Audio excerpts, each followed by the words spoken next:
You're listening to Behind the Bulldogs, brought to you by Ferris State Athletics. Off the left side, to the end zone! Touchdown, Bulldogs! If I'm even having like a bad day on the course or something, I just look down at it and just feel like thankful that I'm able to be out there. Making sure that we're like where our feet are and we're not thinking about outside distractions. Hello, everybody. What's up? Welcome back to another great episode of Behind the Bulldogs. Brandon Worth, Tatum Outlaw, giving you the good stuff in Ferris State Athletics as always. Little unique episode here today, Tatum. Yeah. Very excited to get the people a little bit of an inside scoop that they never thought would be on the show. Yeah, this is a very informative episode, yet super fun, I think. And I don't think you guys are going to guess what's next. I mean, unless you read the title, but Probably did read the title. And last week you wouldn't have guessed who we were having on this week, is what I'm saying. Factual. Yes. Had a little bit of scrambling going on, but we wanted these two to be on the show at some point. It was just a matter of when, and the when happens to be this week. So we'll talk to Ciara and Abe, all the things in sports photography. And let me tell you what, these two are brilliant. You get to see some of their shots. You've probably seen their shots and never even thought about it because you've seen Ferris Athletics releases, game recap photos, all those things, and they are the ones that are taking them. So getting a little bit behind the scenes and what goes into a good shot. And some of their favorites are pretty sweet. Right. And I think it's good to know who is behind and making all the magic happen. So I highly encourage you guys to stick around for this episode and get to know who you're getting all these pictures from. Exactly. Yeah. And who you want to be best friends with if you want a picture. If you want some more pictures, then you better watch the episode and hit them up. Absolutely. Let's get into the Ferris State Sports recap. Obviously, softball to recap. Overall split on the weekend. Ended up beating Grand Valley in the first game. Just a tight loss in the second game. Battled back against Purdue Northwest. A very, very good second game. Lost in the first one. So overall split on the weekend. They're going to have 2 games coming up here this week. We'll get you the details here later on in the episode. But this team, especially, the batting hasn't been as far numbers-wise as it was earlier in the month, but the defense and pitching has been lights out, and that's why they've won 6 of their last 8 games. Yeah, I mean, I can agree with that. I think split's better than nothing, and I think that they can always come back with these teams, but overall, they've been having a really good season, and as you said, defensively, they've really just been stopping these teams as much as they can. So, of course, we obviously love to see wins, but sweeps are pretty sweet. Yes. And tennis got some sweeps over the weekend. Roosevelt and Purdue Northwest, men's and women's. Get out the brooms. Good work from our tennis teams, especially in this part of the season. And Coach Doran stresses it, especially if you see or hear from him on Fair Sports Update or whatever it might be, if it's a recap or a release or something, he always talks about how pivotal it is at the end of April. And a lot of these spring sports, right? It doesn't matter necessarily how you play in March, early March, but late in April is when you want to be at their best. And right now, they look pretty darn good going into GLIACs coming up. It's always nice to see some tennis wins. And I know I see them work hard all the time. So it's really nice to see all that hard work pay off. Absolutely. And of course, track and field the same way. They are killing it. They're crushing them right They now. are Great results across the board. Total of 12 all-time top 10 program history marks. Wow. That's good stuff. I was just scrolling on Instagram and I saw the people who were making all of these records, and I'm scrolling through. I'm like, there's more. So congrats to all those people this weekend. Yeah, I mean, whether it was over in Mount Pleasant, the Chippewa Challenge, or whether it was at Davenport, it was incredible across the board. I would read you all the notables. I mean, I don't want to take anybody, can set them apart, because everybody did so well. You can find out everything regarding track and field results at ferrisstatebulldogs.com. But congratulations to that crew. Of course, it's on my sleeve. I got to give them the extra love as a former myself. It's great to see them continuing on their great success. And also, speaking of great success, how about golf continuing on, where women's overall finishing 5th at the UMSL Spring Invitational, and the men's team almost got that Motor City championship win. So close. Ended up getting 2nd, but still great stuff from Coach Stark's team. And we're starting to wind down. I mean, for them, GLIACs this week. It's quick, fast, in a hurry, and they're ready to go again. I feel like the spring sports just started. I know. Like, what was it, a couple of weeks ago? I feel like the fall sports just started. I feel like everything just started. Wait, where's the time gone? Where is fall? I don't even know. It's winter outside, and it's supposed to be spring. It doesn't make any sense. Where's the time gone? I don't know. I mean, we're already 5 minutes in this podcast, and I already forgot what I had for lunch. So anyway, also, congratulations to our Ferris State football team once again. Got some love overall over the last couple of days. They went down to the parade downtown, which you guys showed up for. It was awesome. Got to hear and speak with some fans. They were super, super happy to be able to be supportive. And also they went down to Lansing actually today as we're recording this early on this week to go to the state capitol and visit with our great local representatives, with the governor, and being able to show off the Bulldog in some real high and nifty places. Yeah, it's always nice to get any of the sports teams involved within the community because the community is just such a great support for all of the teams. So I'm just glad they can get out, get recognized, and just be involved. Of course. And we can't wait to see what all of these teams have in store for the next couple of weeks. So make sure that you subscribe and follow along with the show so you don't miss out on anything coming up here in the next couple of weeks. It's going to be too quick. We're going to be talking about time flying, and it's already going to be May and everyone's graduated. I know. Too fast. Time flies when you're having fun. Of course. Speaking of having fun, we had a fun with an interview coming up, so we might as well send you over there with Abe and Ciara of Ferris State Sports Photography.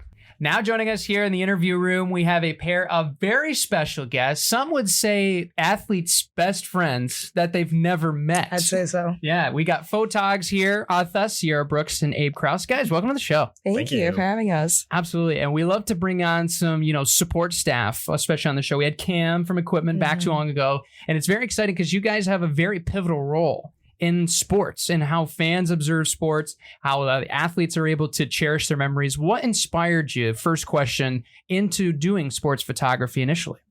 You want to take it? Sure. Honestly, when I first came to Ferris, I wasn't even thinking about doing sports photography. I was just kind of here just to do video stuff. And then I would say about second semester freshman year, I met one of the track sprinters. She contacted me with Justin, and then it just kind of launched from there, basically, for me. Wow. Okay. Abe, how about you? For me, it's actually a really funny story. I had no interest in any photography whatsoever. Like none? None. Zero. Okay. Yeah. Actually, the only reason I got into it in the first place is because my brother, he came to Ferris. He played for the club soccer team. Okay. And he asked me to do photos for them. I started off on my iPhone 13. Took photos on that, upgraded to a T7. And then I met the volleyball coach's son. Wow. Tyler. He put me in contact with Tina, I believe. And Tina put me in contact with Robin. Then ever since I've been doing photos for athletics. Wow. Yeah. Cool. Would you look at that? Yeah, it helps to know people. Seems like you guys just kind of didn't really expect to be where you are now. Looking ahead, what do you want to do with photography, like career-wise, once you're done at Ferris? I definitely want to get into photography full time. Being at Great Lakes Saloons, that definitely has launched a lot of opportunities for me and growing experiences. Very cool. I want to be a team photographer somewhere. I don't know if I get the opportunity to do it like at the NFL or NHL or one of those major sports companies, I would take it. But I love the like personal connections I make at the D2 level, or even like if I have the possibility to go D1, do photography there, I would love that.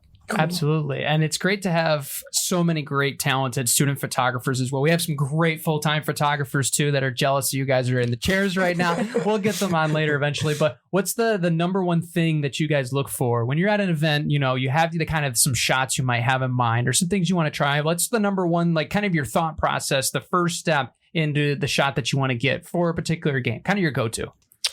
I typically watch other photographers. So like when I'm at a hockey game, I usually see where like Abe is or Kevin or Luke, usually kind of see where they are, kind of getting a shot list from that.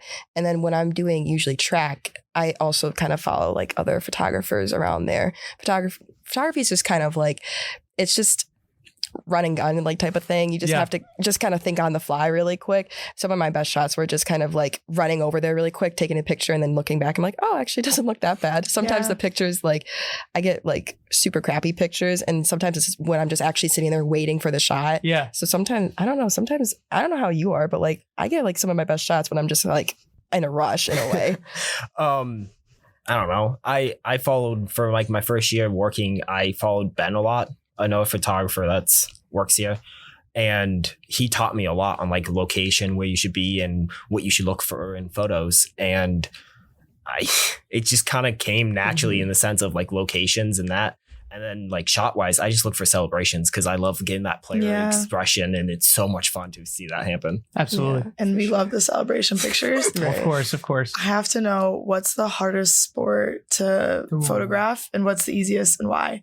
And I feel like I know which one you're going to say is the hardest. I would say probably the hardest one I've ever shot is volleyball. Yeah, I've heard that. Volleyball's really hard that was like also my first time shooting was over. That's horrible to have that be your first time shooting. Talk about it. I would say probably volleyball was my hardest. It's really fast. Yeah. And you can't predict anything. Exactly. You don't know when someone's going to get the ball. Yeah. Right. I would say basketball too is hard to shoot. Yeah. I would say track for me is very easy to shoot, but I also ended up doing that for like a year and a half. I mean, it's because I kind of know the flow, like how everything kind of goes. Do. Exactly. You know where they're going to go. Run in a circle. Yeah, exactly. Yeah. See, I find softball the hardest thing to shoot because it's so for like equipment wise, I only have like a lens that can go so far, and you need like a super telephoto lens to reach all these players. And I just don't have the equipment to get that. Yeah. So the shots I want to get, I can't get. And then like for like the indoor sports like volleyball, basketball, I would even throw hockey in there because we have an indoor arena. I find them really easy just because I started on fast-paced sports. So like I can follow the flow and all that. And like when I first time I even shot volleyball, I did find it difficult, but it's just like you eventually, after watching a set or two, you get the hang of it. Yeah. Depending on the photographer too, I think it's hard for us to even find like good pictures of ourselves because you can tell when it's like someone hasn't done volleyball much because it's just really fast. And then when you do get a good shot, we know what like looks right and what but like other people don't know what looks right. No, As you guys probably do. You can see you can spot the rookies from a mile away. Oh yeah. Myself included. Sure. But when it comes to, you know, the places that you've shot, I mean, there's probably so many top of your list. Where's the favorite place that you've ever shot photos, sports or not sports? Sussex Falls for volleyball. Oh, okay. The Pentagon? Yep. I have PTSD from that though. You have PTSD from that? I have PTSD from that. Look who's talking. Yeah. So I drove out there for that game and then drove back the next day and drove back up to Big Rapids and shot football. Oh God. That's why I have PTSD from that game. Yeah, that was a whole thing. I think everybody had plain PTSD from that whole Sioux Falls trip. Everyone went so excited and everyone left traumatized. Literally. Okay, the Pentagon. Ciara, how about you? I would say probably we went down to one of the outdoor meets in Tennessee last spring. Oh. That was probably one of my favorite because I got to travel with track team for the first time and just kind of. Where were we? Oh my gosh, I'm trying to think where we were now. Lee University. That's right. It was Lee. Yes, beautiful place. Yeah, it was so nice. I got sunburnt though, which was not fun, but it was so nice there. It was such a nice weekend. I think that was probably one of my favorite places I've gone. I mean, it's outdoor, and obviously outdoor lighting for photography is a little bit easier to like take pictures with. So I'm also just a big fan of that too. For sure. That's funny. I was just thinking about when you were like recording or taking pictures of something for like the basketball game and Kenzie like fell on you. Oh. Have you guys ever had any like funny like photographer fail moments or where you got like hit or something? In the action? Yeah. Basketball multiple times. What's your favorite story of any of your photographer fail moments? I would say like at Great Lakes Loons, there was been multiple times where I've been like really close to the dugout and a ball like 90 miles an hour comes flying at you. I would say one time it came really quick and it like almost hit my camera and I was no, that's scared. my fear. That was scary, but it was actually a Ferris men's basketball game. Ferris play went up for the dunk and missed or got pushed, and the player goes sliding into me, kicks me in the face. No, they go flying. Yeah, they're flying when they're up in the air. And it was funny because I think at the time Will, the videographer for Ferris, was sitting next to me. He's like, "Yo, you okay?" I'm like, "Yeah, that's fine. I hope I got the shot." Yeah, exactly. It's like you don't care what happens as long as you get a cool shot. I mean, what matters? Yeah, that's so true. Yeah, for sure. When it comes to the best shot that you've ever had, what would be what's kind of the backstory behind how you got it and what it was about? I'll take the lead on this one. Yeah. All right. So he's ready for this one. Ferris State's football homecoming game this year. Okay. And I don't know, I think we scored or got a pick or something.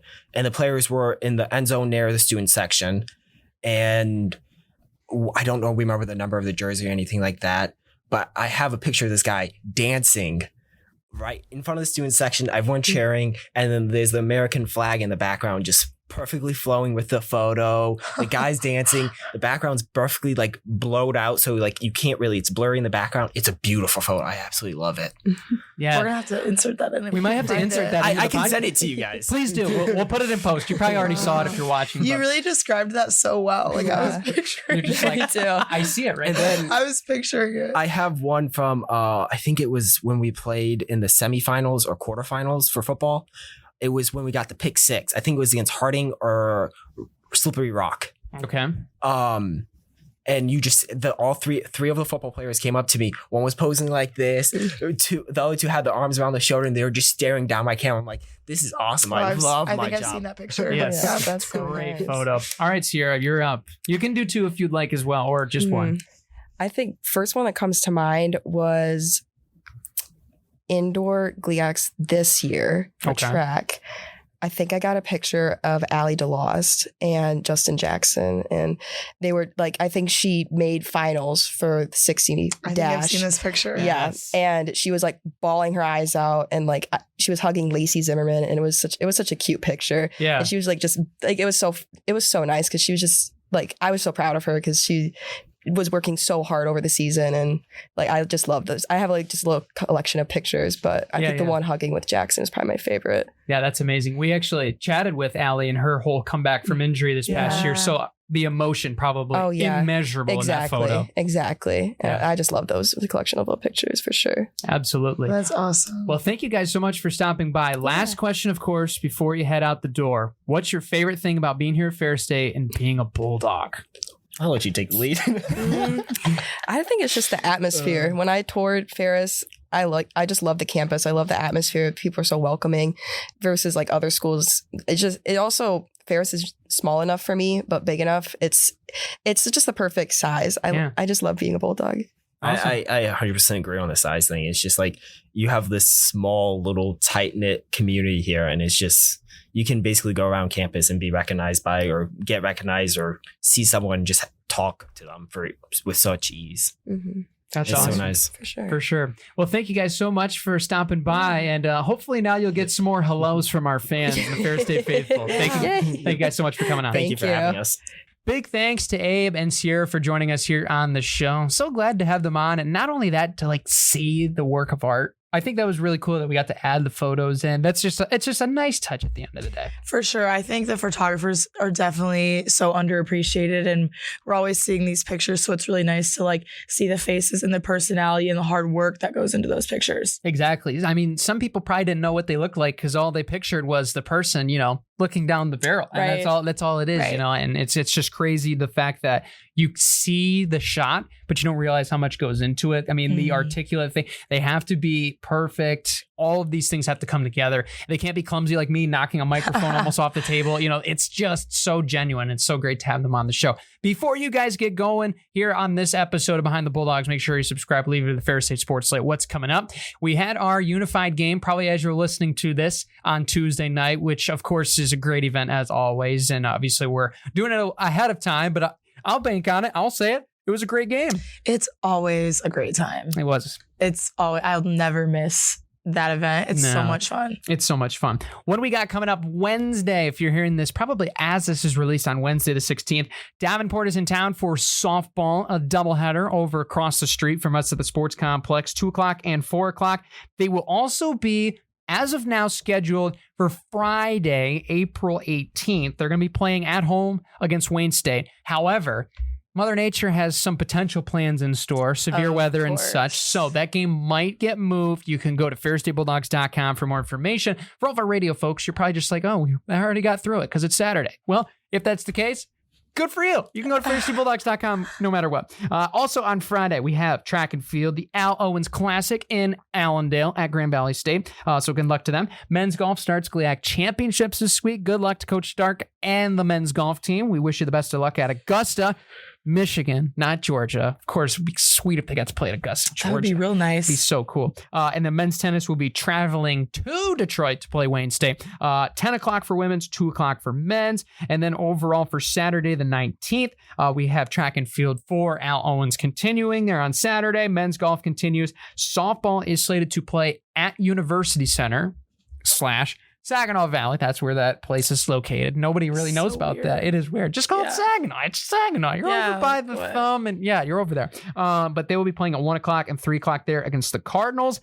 And then Sunday, April 20th, men's golf continues on with GLIAC tournament, or GLIAC championships, I should say. They also be continuing on into next week with the women's, and that will start on next Friday. We'll have some more events, but we'll get to that on the next episode. But thank you guys for tuning in. Big thanks to Bezos Digital. Big thanks to my partner, as always. Another great show, and we got more in store for people coming. Yeah, I hope you guys enjoyed this episode. I know I did. For sure. Be sure to subscribe, and until next time, take care, everybody. See ya.